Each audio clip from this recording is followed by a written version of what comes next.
أعوذ بالله من الشيطان الرجيم. بسم الله الرحمن الرحيم. إن الله اصطفى آدم ونوحا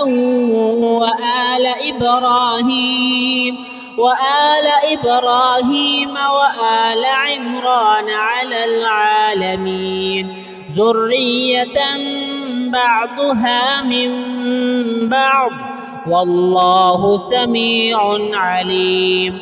إذ قالت امرأة عمران رب إني نذرت لك ما في بطني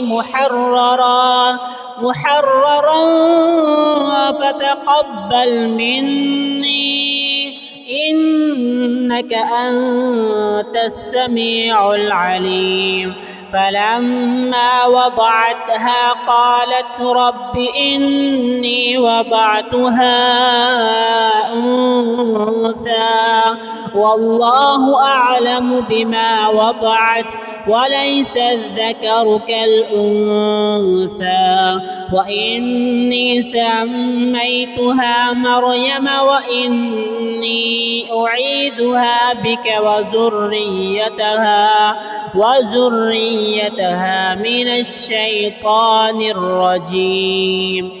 فتقبلها ربها بقبول حسن وأنبتها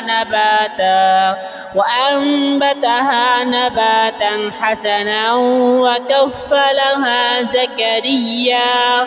كلما دخل عليها زكريا المحراب وجد عندها رزقا قال يا مريم أنى لك هذا؟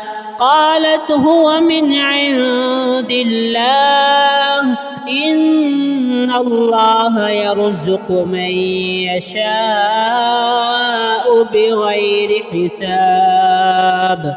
هنالك دعا زكريا ربه قال رب هب لي من لدنك ذرية طيبة إنك سميع الدعاء. فنادته الملائكة وهو قائم يصلي في المحراب أن الله يبشرك بيحيى مصدقا بكلمة من الله وسيدا وحصورا ونبيا من الصالحين. قال رب أنى يكون لي غلام وقد بلغني الكبر وامرأتي عاقر؟ قال كذلك الله يفعل ما يشاء. قال رب اجعل لي آية.